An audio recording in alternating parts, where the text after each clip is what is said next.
A very good morning to all of you. Today we are going to study about the genetic material, and before going to discuss about the genetic material, I wanna ask to you that what is the genetic material, and definitely you are going to reply me that genetic material is the DNA. But how you come to know that DNA is the genetic material? Maybe you have studied from a textbook, but before coming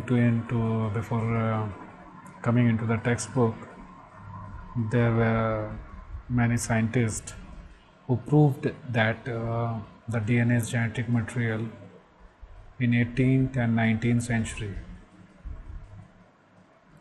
So due to their experiments today, we can say that DNA is the genetic material. So today we are know that DNA is the genetic material, and our body is made up of trillions of cells, and each cell is having the nucleus, and in the nucleus there is a chromosomes.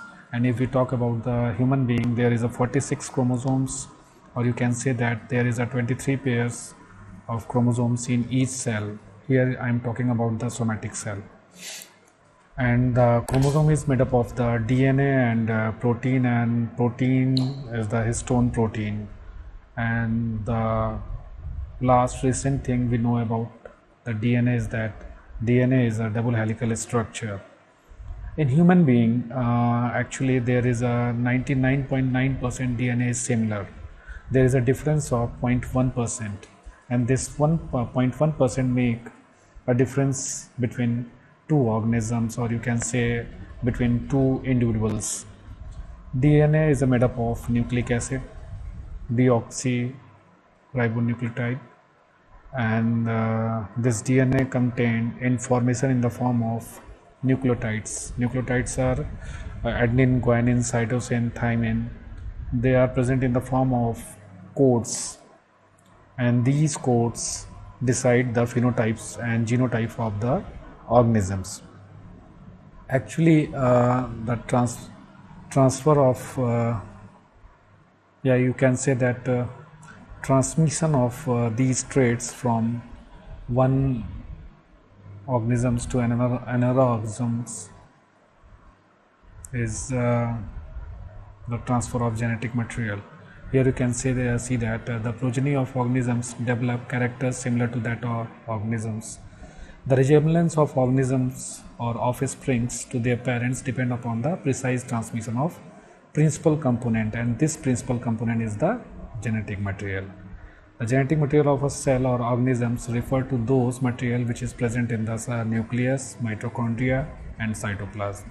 These genetic material play a very fundamental type of role in determining the nature of cell substances. They are very capable in self-propagating and variation.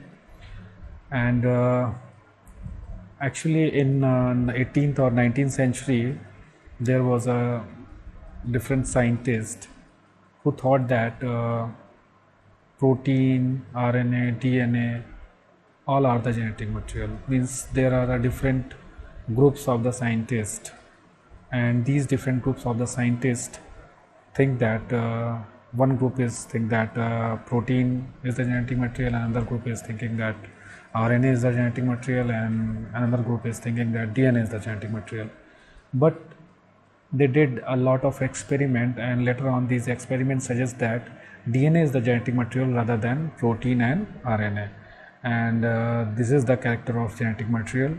The genetic material must carry information, means in the form of genetic code. They should be self-replicating, just like a DNA replication. They must allow for information to change, means they are subject to mutation. They should be a subject to mutation, because mutation is an evolutionary process. Without mutation, nothing can be happen in this universe. Most must govern the expression of phenotype, means gene can decide what type of phenotype of particular organisms have. So here RNA, DNA, and protein, which one is going to be a genetic material? This was the big question in the 18th or early 19th century. The process of identification of genetic material began in 1928 with the experiment of Frederick Griffith, and this identification of genetic material process end with the conclusion in 1952 with the experiment of Hershey and Chase. And between these two experiments, there are other three scientists who identify genetic material and conclude that DNA is a genetic material, and these scientists were Avery, McLeod and McCarty. Later on in 1952, Alfred Hershey and Martha Chase performed an experiment that settled the controversy and finally proved that the DNA carries the genetic material. But before 1952, means before the experiment of Hershey and Chase, there were a lot of experiments did by different scientists. The experiment start from the Mendel, and Mendel said that the traits are inherited in the particle forms, but he didn't show that these particles were actually genes which are present on the chromosomes. Actually, you are performing his hybridization experiment on the sweet pea and find that the transmission of traits over generation take place through factor, and he was not aware what is the factor. Finally, he gives the three laws of dominance, laws of segregation, law of independent assortment, but he was not sure about the factor. He know that there is something, but he called that something is factor. He called that factor is something. Later on, Thomas Hunt Morgan come into the light, and he did a lot of experiments on the Drosophila, which is known as fruit fly, and he saw that he come with the chromosome theory of heredity. We saw that the genes are linked in a series on chromosomes and are responsible for identifiable hereditary traits. After that, Certain Burberry proposed the chromosomal theory of inheritance. He was not sure about the DNA, but he said that whatever the Mendel and Morgan is talking is settled on that particular chromosome. The factor is present on that particular chromosome. According to the chromosome theory of inheritance, it is well established that many genes are located in each chromosome in linear fashion. All genes located in the same chromosomes would move to the same pole during the cell division. As a consequence, such genes will fail to show independent segregation and would tend to be inherited together. Later on, Frederick Misser come into the light, and he was studying on the pus cell. Basically, he was a doctor and he collected the pus cell from different patients and study under the microscope, and he found that there is a dense material which is present in center of the cell, and he called that particular material is nuclein.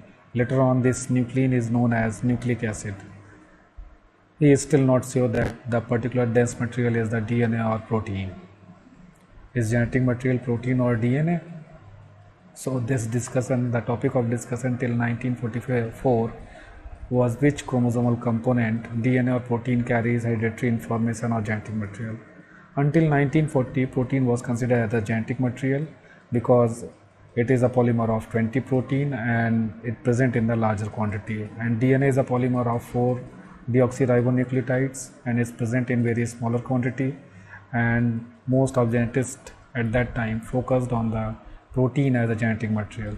But on the basis of certain experiments concluded from time to time, it was ultimately demonstrated that the DNA carries genetic information, not the protein.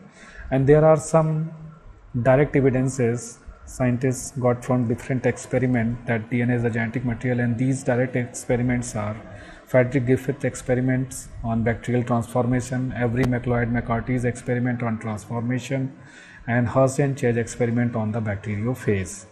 In the next class, we will discuss about the Frederick Griffith experiment on bacterial transformations. Thank you so much.